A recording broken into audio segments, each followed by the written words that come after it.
Welcome to Money on Tap.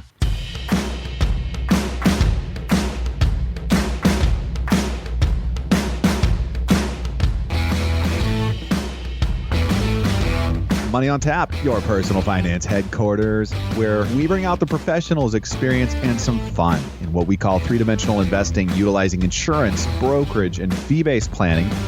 That's what we do on this show. We look at all sides of the issues, and we bring a fully independent planning perspective to the table.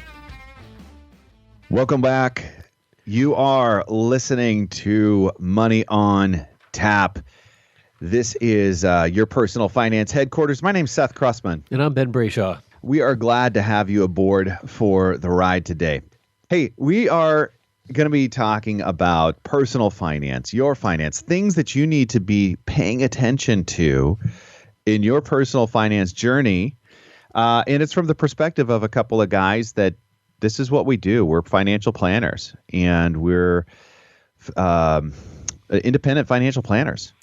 We look at all sides of the issues, and we really do want to make sure that our clients and you as our listeners are getting the information in front of you today that's critical for you to take that next step in your personal finance journey.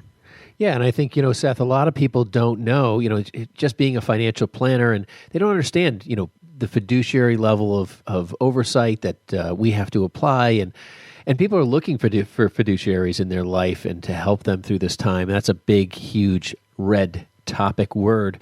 And I think that's important that, our listeners know that that's something that we bring to the table as well. So is that what our show's about today? No.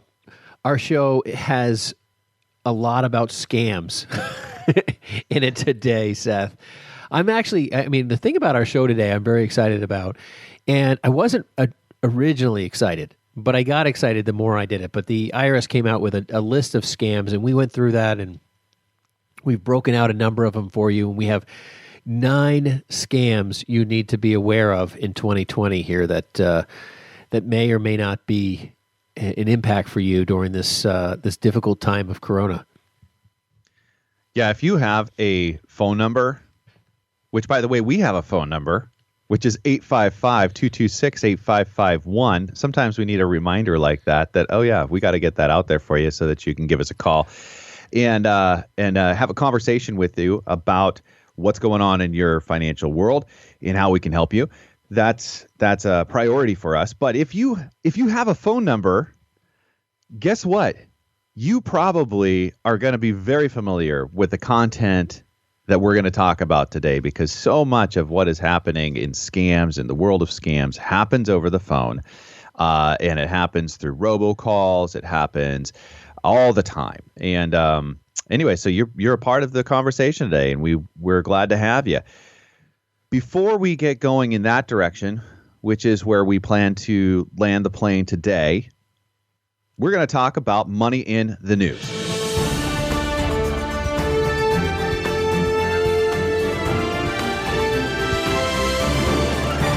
So today, Seth, we have Corona is all over the news, right? it is a pandemic. It is a nightmare. We haven't really talked much about it, but on the investment front, we have an article here from Wall Street Journal, Money in the News here.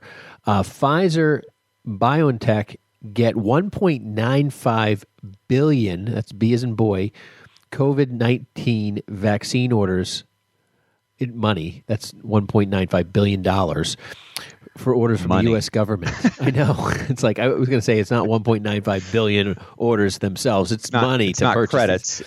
It's not credits. They're looking to buy, the U.S. government is looking to buy 100 million doses of their experimental COVID-19 vaccine to provide for Americans free of charge. Now, the $1.95 billion, it's an interesting number, and I was actually trying to figure out, where that comes from. And as I was reading the article, they're charging $19.50 per vaccine shot, which makes sense.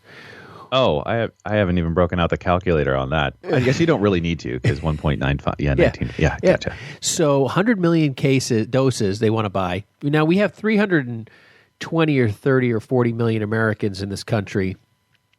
there's 2/3 of us that don't get this thing. Okay, so that's the government's going to buy the first third.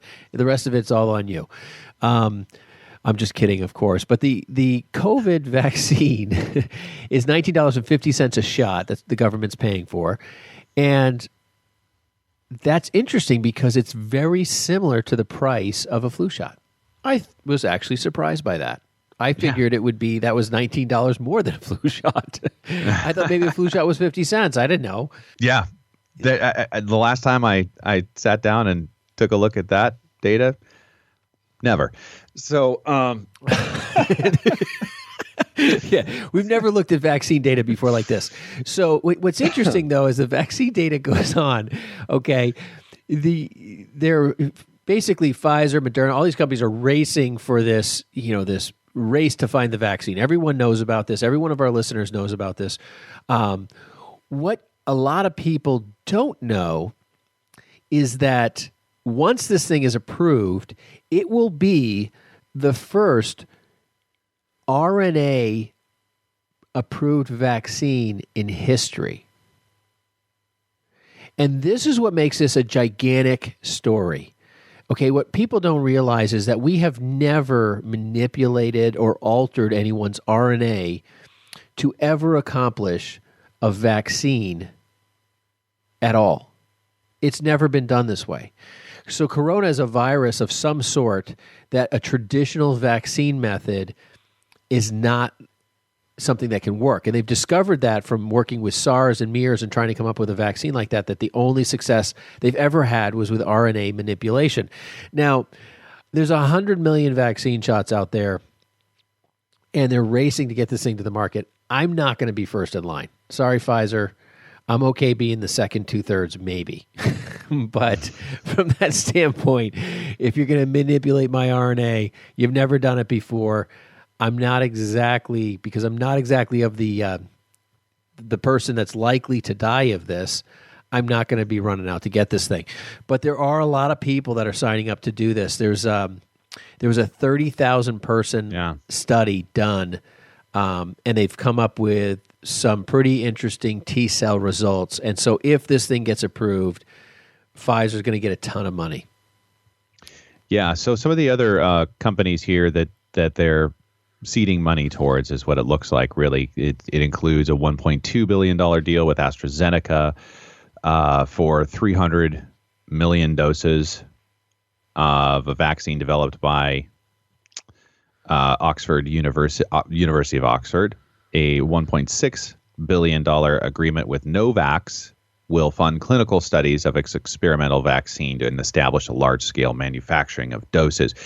However, that agreement with Pfizer and BioNTech, it is the largest from the U.S. so far, and it's really to secure the COVID vaccine supplies, and it won't fund any research and development. So a little different there with some of those seed monies that are happening with the government and these the players that are out there really vying for this space in the vaccine world. I think the vaccine is a huge conversation piece. It's something that, Wall Street is definitely looking for a vaccine to hit to make the market launch. But the market is begging. I mean, I literally look at the stock market every day, 1,000 times a day, and it is begging to skyrocket. It is just waiting for the vaccine story to happen, for the market just to absolutely move. I've talked to suppliers, I've talked to different companies, different people, different organizations, and they all said that they have so much demand. Everybody I've talked to is we're busy. What's not busy is small America. The mom and pop grocery store, and even that's a little bit. Well, I was going to say grocery stores is pretty busy. Yeah, but I'm thinking like the mom and pop store on the side. That's we're looking at Main Street. The little trinket shops, the gift shops. I don't know if you have the paper store over there, Seth, but we have it here, and it's just filed chapter I think 11 or 7. I can't remember, but it's a big gift store over here, and. Okay. It's my wife loves it. I mean, it's just really popular. I go there for every Mother's Day there is. I can pick anything off a shelf and she'll like it. And that's going away potentially. And then so are you going to go to the closeout sale and get the next 20 years of Mother's Day gifts in one grab? I might just buy a store. I'm not telling Kim. But there's a lot of pain. Restaurants are suffering. There are businesses that are suffering, and Main Street America is going to really hurt. Big corporate America doesn't seem to be, if anything, actually booming from this, which is kind of an amazing thing. So this vaccine, the stock market is just dying. It's churning, waiting for either a cure, a vaccine cure, or a medical treatment that just it works. Once that happens, I think America just starts moving forward, because the thing is what we can't seem to protect is the elderly. Once we can figure out how to really protect the people who are sickly or elderly, who are the most vulnerable to this, once we can get some way to protect them, the world moves forward, right? Mm-hmm. I mean, that's because everyone is concerned about that. Agreed.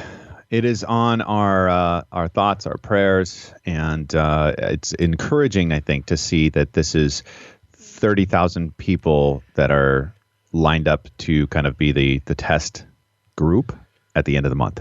And that's far faster than I think anybody even saw possible or anticipated. And I think one of the blessings that we have currently of being where we're at with what we're at, what we're going through is technology, the exponential growth of technology, and biopharma being on the forefront of that for us. And it's like you said, some RNA and the messenger RNA is something never seen before, and could revolutionize a lot of things out there. I wonder what comes next. Yeah, no, absolutely. All right, folks, are you wearing a face mask today? If you're not, you need to call us at 855-226-8551. That's the number here for Money on Tap. And Ben will tell you about wearing a face mask at work or not. And that is a hot topic, right? I mean, it is the as I was reading this article here from Wall Street Journal, give a little credit where credit's due here, by Sarah Needleman. It's interesting, right? If you are in that workplace environment, this article is hilarious. I mean, there's the no masker and the maskers. Oh, there's the everything in every work environment. I mean, if you can't have a good laugh over this article, it's great. But as offices reopen amid coronavirus, workers clash over masks, cubicle barriers, and Lysol. It's like, it's every scenario you could possibly. I mean, where is the show The Office when you need it? Because this would be hilarious in that show. But people are literally at odds. And they're talking about, I mean, everything from physical confrontation, which we can all imagine, to people putting paperclip entryways to their cubicles. Yeah, little barriers so that nobody can sneak in and look over their shoulder while they're working on their project and breathe on them, which frankly, I think that should just be not allowed in a workplace, period. Just do not do that to me. That's not a social norm, okay? No. So the thing about this is we're crossing a major issue here in America, right? I mean, they did some sort of study, and it was like an overwhelmingly majority of people want to go back to work in a normal work environment once it's safe or feel it's safe. A number of people are actually getting called back, obviously, earlier because things are opening up and we need to move forward. But that doesn't mean that people don't have fears for family and friends and all the different pieces, right? So there's masks, there's social distancing, there's all these different recommendations. There's all this stuff going on out there. Some companies have it, some companies don't. And it's hard to enforce because some people have medical exemptions or they have this going on, and there's all sorts of different things. And even some of the people who are in charge are wearing the mask below the face. And I don't, whether you're a masker or non-masker, I don't want to wear a mask. I just don't want to. But when asked, I will. That's where I'm at. I try to stay appropriately distanced. I don't hug and shake hands if people don't want to. Yeah. And, I'm okay with the distance. It's all right with me. If you didn't know the difference between Ben and I is I'm the hugger. Ben is not. I'm not a hugger. We discovered that early on in our college career where we just had that awkward moment, and it passed. Seth wanted a hug. I don't know. Goodbye, Seth. So I was having a conversation with a friend of mine this last weekend, and he works in a manufacturing plant. He's a machinist, and it was and his wife's a nurse. So these were interesting conversations to me. One really focused in the healthcare sector and what's happening there, and the other was really in manufacturing, which is a huge part of the sustainability of us as a whole. So what was happening for them was they were getting this huge influx of people saying top down, you must be wearing these masks and keeping 6 feet in the plant. And as a group, they decided we are not going to wear masks as machinists in our plant. We are dealing with all of these other particulates, dust, and all these other factors that they have to have really a clean breathing experience, or a cleaner breathing experience with the mask, which was actually keeping them from. They do have a very strict 6 foot social distancing policy, and they keep that in place. And so that was how they worked through that. I don't mind the 6 foot distancing as a rule of thumb. I think it's kind of fun to see the people who are not, who always kind of crept into that bubble beforehand. Like, you know what I'm talking about. Like I'm good with 3 feet, and they're at that foot and a half. Space invaders are the worst. I mean, there's nothing worse than a space invader. I mean, if you don't know somebody, stay away. I don't know. I've never been. You know me, Seth. I'm not a space invader, so I try to avoid. But that being said, this is clearly a hot topic. I mean, listen, we know there's problems with masks. We know there's benefits from masks. We don't know where this all flies. I mean, we have Surgeon Generals and Fauci telling us to not wear them, then they tell us to wear them, then we're hearing reports of this. I mean, stuff is developing every second. We don't really know. The best thing you can possibly do is just, if you're sick or you're concerned, stay home.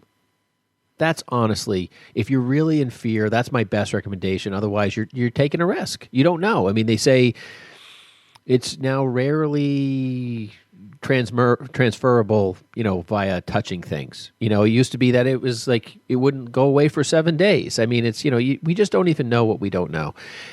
If you're sick or you're concerned, I recommend staying home. Order your stuff on Amazon. That's all. Yeah. I would also say ask people what they're comfortable with too.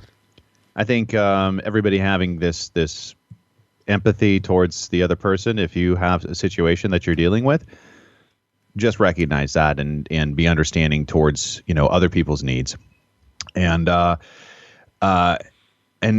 the best that you possibly can to respect whatever somebody else is needing at that moment in their space. That's theirs too. So now that is that the opposite of what you just said? Probably, but okay. And you're good at that. So, but now that we've fair guaranteed balance to offend like pretty much everybody on everything we just said. Stick with us, folks. We've got one more article. Get that phone number out there, because we have to give people an opportunity to call us and rant at this moment. So you can call us at 855-226-8551 or info@yourmoneyontap.com. Let's just give them your cell phone number, Seth. I'd rather rant and go direct to you.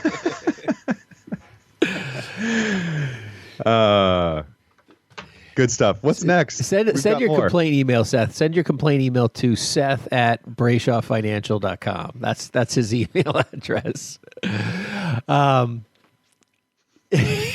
You're welcome.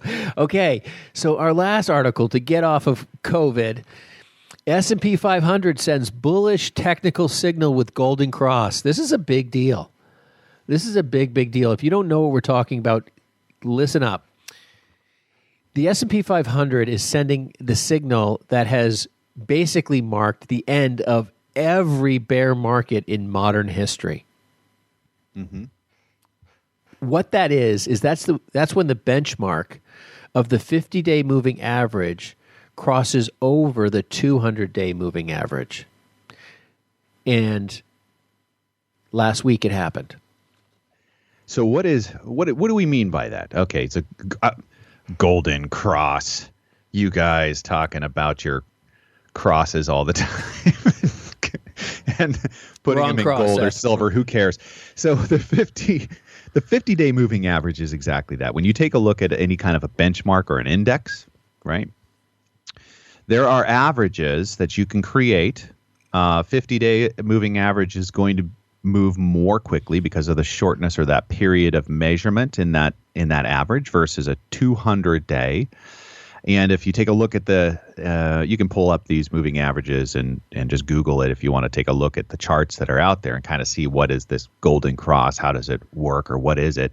And you'll see where these two different lines, one kind of smoother and moving along the 200-day moving average, and the 50 days moving more in step with the index, which on this measurement is the S&P 500. And when they've crossed over, there's a bearish crossover, which is the one that comes down. Usually when that happens, that potentially triggers some traders or some active managers in their portfolios to reassess, hey, where are we at with this? Do we go into a cash mode? That's type of a trade in a protection strategy and in managing those assets. But what we're just talking about here is a recovery from a severe pullback or a bear market, which is what we've just recovered from, and a crossover in these historically tells us what?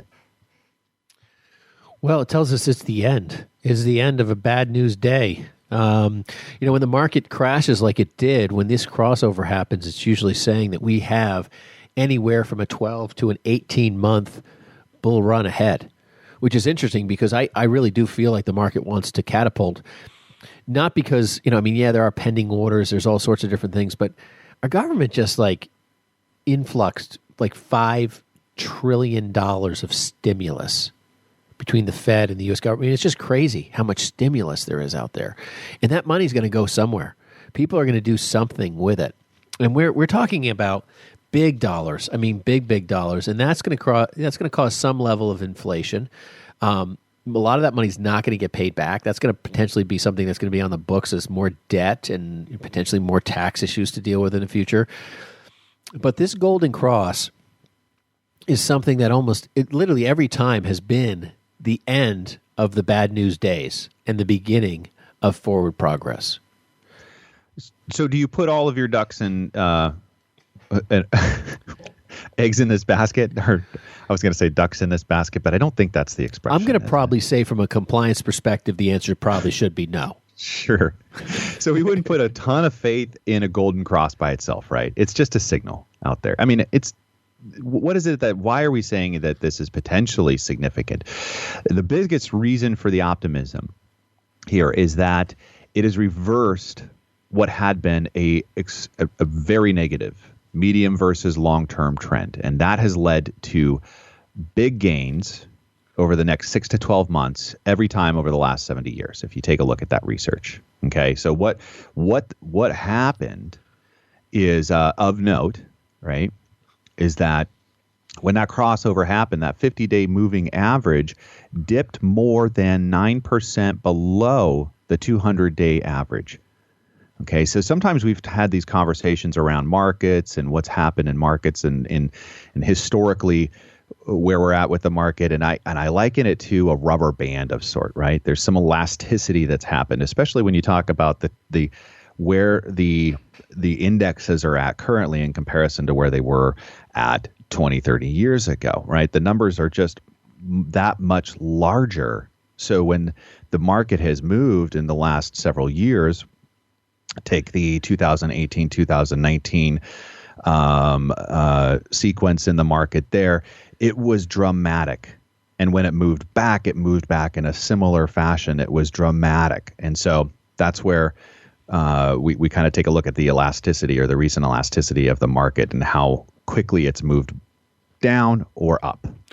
I think the thing is and for some of our listeners who this is a little bit Greek to them, 250 and 50-day moving average conversations that we're talking about, the 200-day moving average is just the last 200 days values of the S&P being averaged together, looking at that whole movement process, and then looking at 50 days and just taking those. So every day you have a different 200 days. You're one day more farther forward.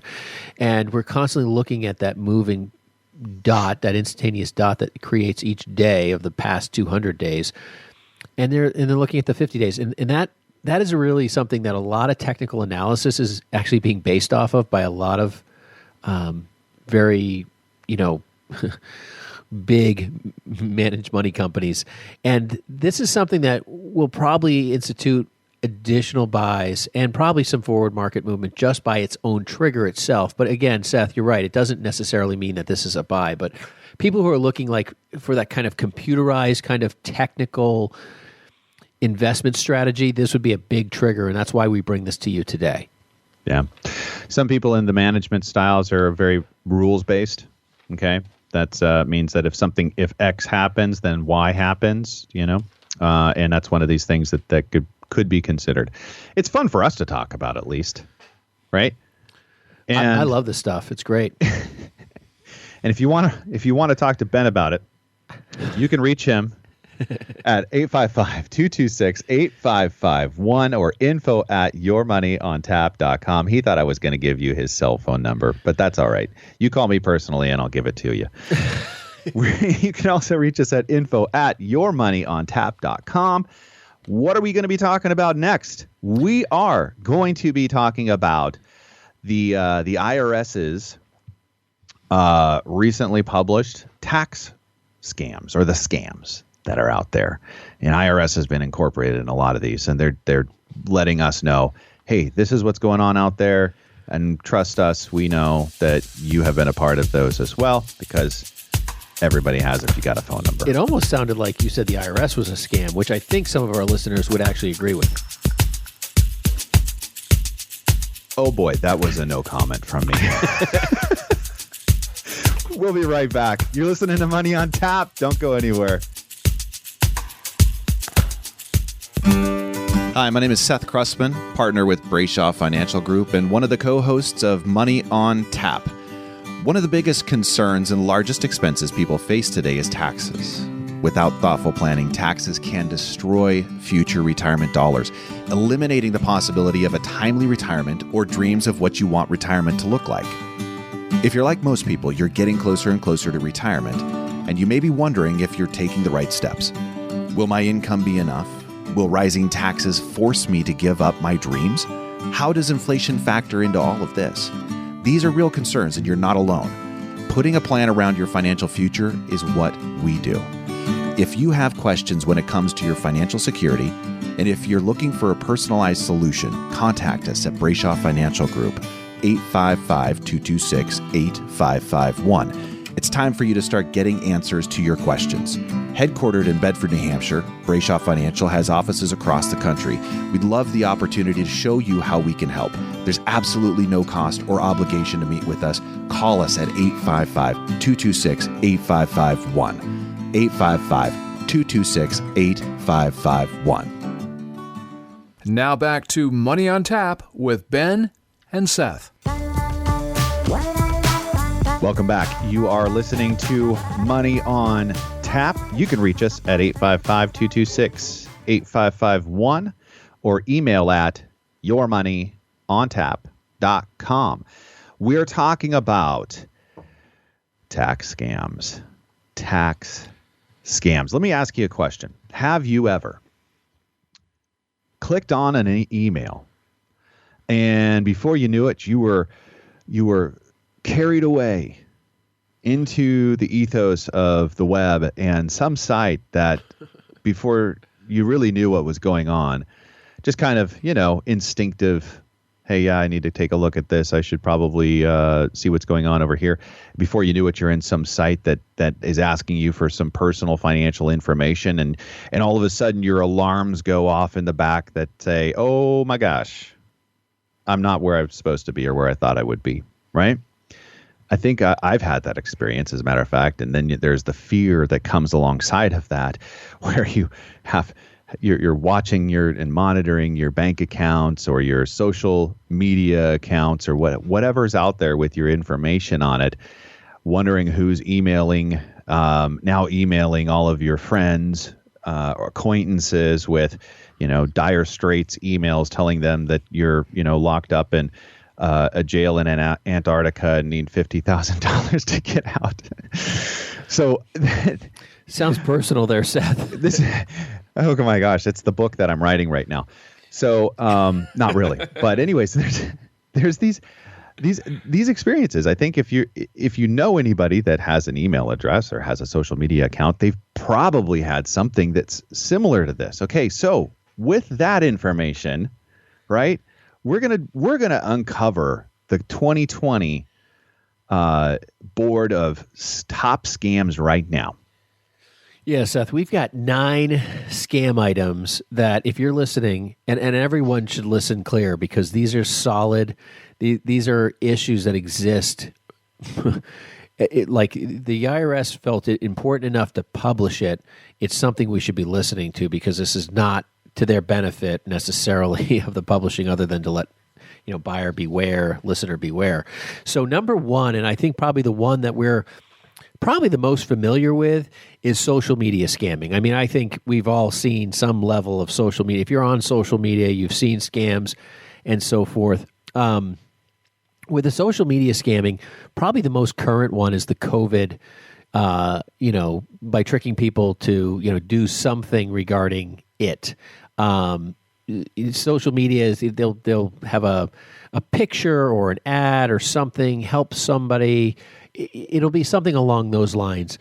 They've also been led to, basically what the IRS is pointing out here is that it's really identity theft.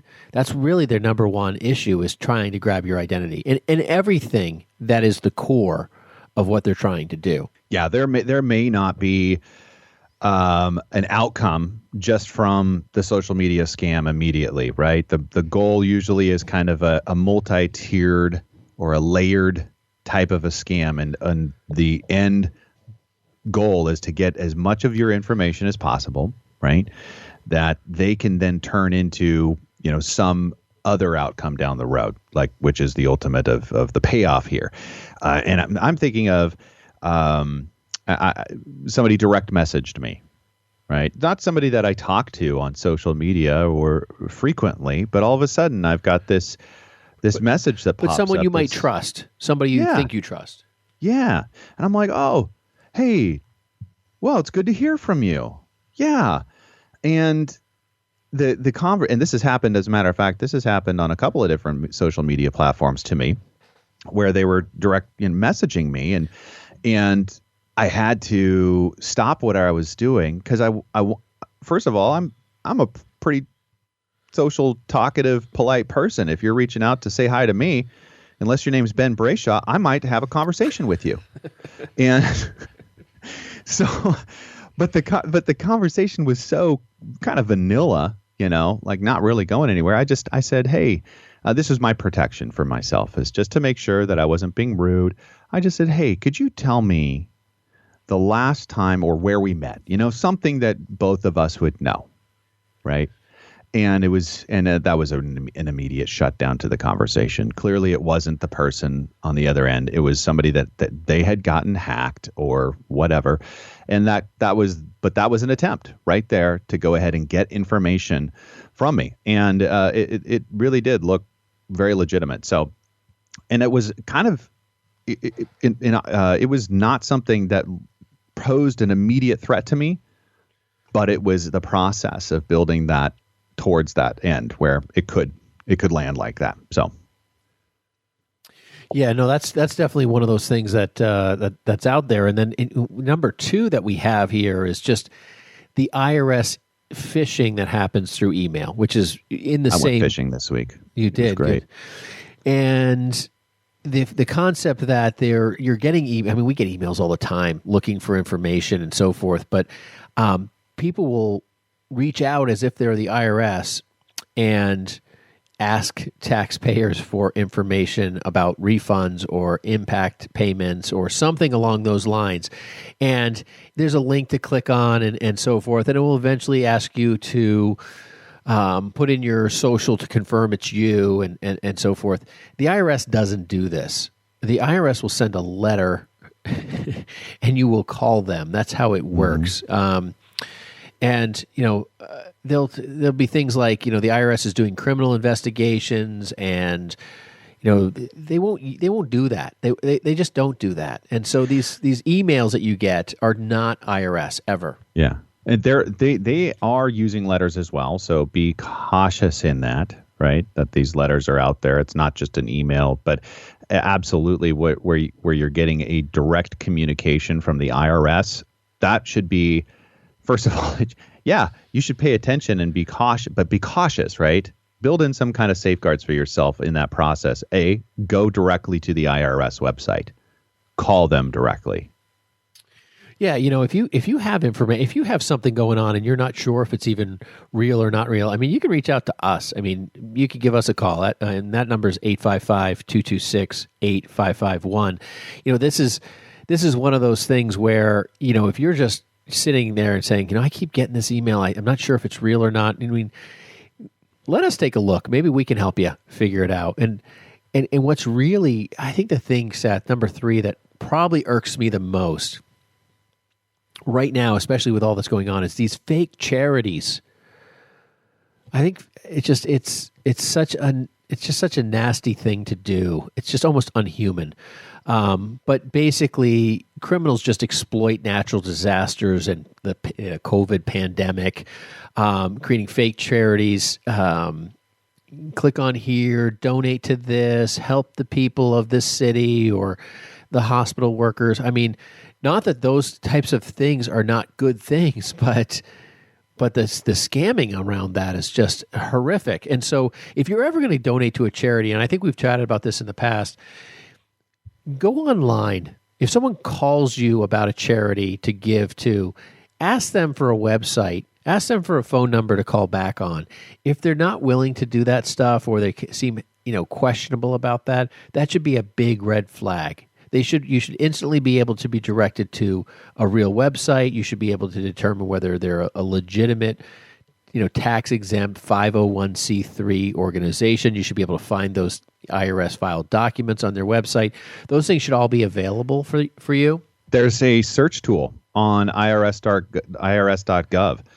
As a matter of fact, that's readily available if you're trying to just vet whoever it is that is looking for donations, which is really critical during these times, as a matter of fact, too. We don't want to say absolutely do not think that we're saying forget about legitimate organizations out there that are helping people. But one of the shows that we did, I want to say it was years ago, we should probably bring it back now, is a show on gifting and qualifying where your gifting is going. And there's lots of organizations that qualify as under the tax exemption as a charity or for charitable gifts. However, they clearly do not use the monies that you are gifting towards the causes that you think they are. Well, they really are kind of built for other people's income. Yeah, in some cases that was correct, but a lot of them, what was really interesting about that show, and I am just thinking about that too, Seth, was that the amount of money, like out of every dollar, how many pennies actually went to the point of the cause you were donating, and a lot of times it was like less than 50%. It was just some horrendous, or 20% was actually going to the cause, and the rest was just going to basically, people who run the organization's, pocket. Kind of a sad story there. We ran that article, and I mean that's that show a long time ago, but that is something to be aware of. There's a number of different IRS payment scams out there. We talked about the email piece. We've talked about a couple of different things. But I think one of the things regarding the IRS payment that you owe them money, that's going to come in a number of forms. We talked about email. We talked about social media. We talked about phone calls. But the way it's done, I think, is something to be aware of. So the IRS payment scams, we have 3 ways that people get forced or feel forced into IRS payment scams. One is they target seniors. That's pretty well known that the seniors owe money and that the IRS is going to either levy something, and they get very concerned. And honestly, elderly people or people who get older, you just get more anxious. We see that in our industry and quite often, and we try to help people through that stuff. And we always tell our clients, if you get something like this, please contact us. But then there's like a different level of this, because it's not just to seniors, but there's threatening phone calls that go out to both seniors and to just general people. threatening all sorts of those levies, and you need to pay immediately. Yeah, the second group that's really susceptible to this type of a scam is your non-English native speakers, right? English is a second language to them. They could have been in the U.S. for years, fully legitimate, legal, green card residents, whatever it is. But the fact is that they just don't have a real good grasp of what is possible in the U.S. Like you're going to go to jail. All these crazy things. Yeah, when somebody's on the phone threatening jail, that might have totally been what would happen, and who knows what whatever country they're coming from. That's very possible. That's just not what anybody in the U.S. is going to experience. Is the IRS calling you and saying, "Hey, guess what? You're going to jail. Give me this information and this money." Yeah, threatening on revoking green cards. I mean, there's all sorts of crazy stuff, and they may not. You might not even be you might be an actual citizen, but they just throw this thing out, and they basically blanket 10,000 people in a specific area that they know are non-speaking, non-English, and somebody there has got a green card. Yeah, this last week, I've got probably 2 voicemails from a robocall. Right, that's what's being used predominantly right now, and that they were telling me they were going to revoke my Social Security number. Okay. And we should, Seth. I am 99.9% confident nobody can do that. No, the IRS is giving those things out for free. Right. So, and the other one now this was kind of interesting to me because it was, I actually think I took the call or for whatever reason, it was a live person. But what I could hear that clued me in that this was not a legitimate call is in the background, you could hear a call center. All right. That's one of the first things I know. So scary, huh? Yeah, I know it's a call center. And 2, Gary clearly is not a native English speaker. Okay. Those were a couple of things that just tipped me off immediately that this is probably not reality, or this is not a phone call that was originated from the place they said they were calling from. Or Fred. Yeah.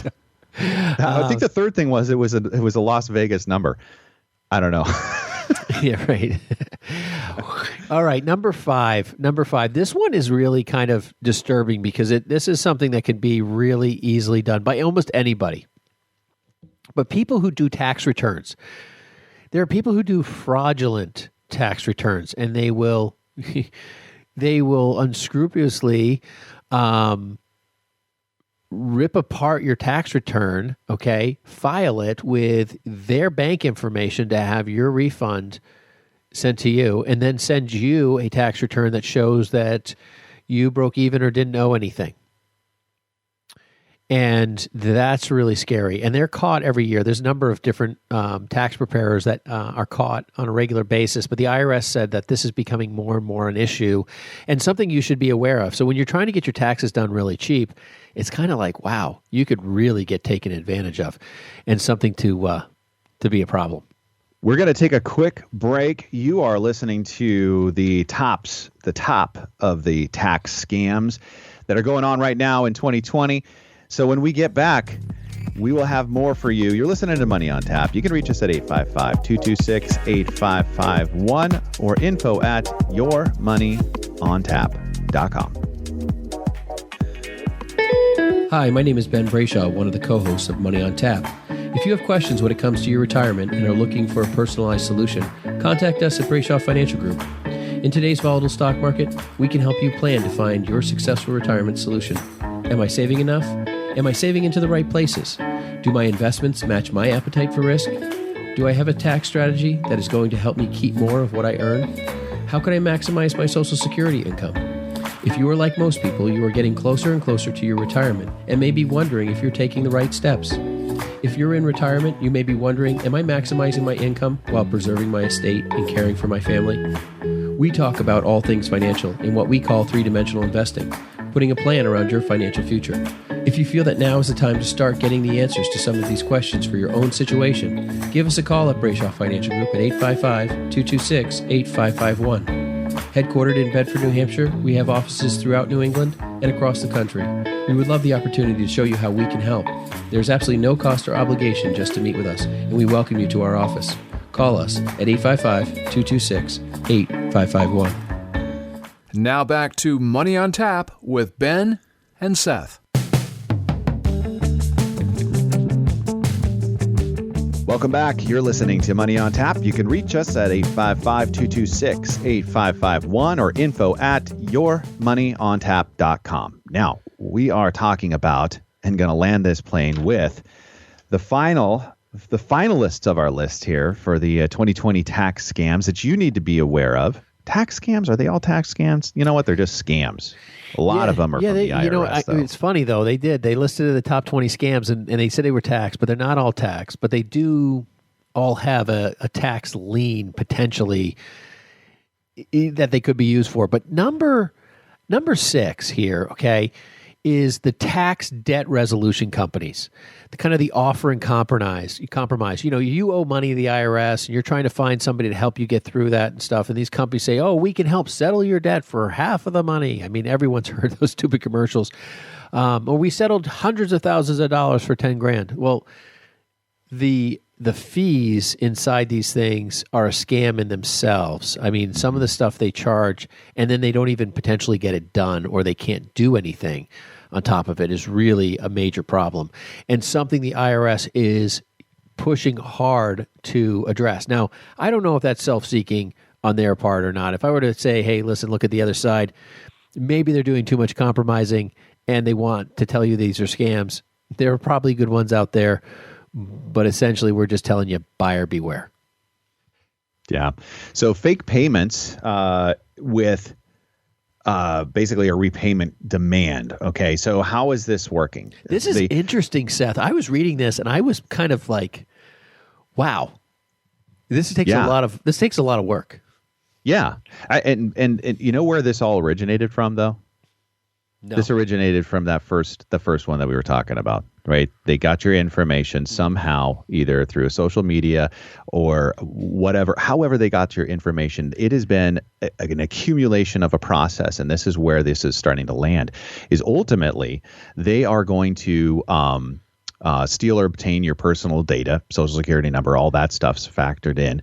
But then they create a bogus tax return, right? And a refund the deposit into the checking or savings account. Okay. Now, once that hits, all right, what they're going to do is they're going to basically call you up posing as the IRS. Yeah. So just to be clear, they're going to make the deposit happen to your account. Like you're actually going to get money legitimately from the IRS because of the fake return they filed. Yeah, or semi-legitimately, because it may not be an accurate filing, right? Right, but the money is legitimately from the IRS. I mean, it did come. Yeah. So it's originated from the IRS. It looks all, above board, but then they're going to tell you, hey, made a mistake, and you now need to pay us back.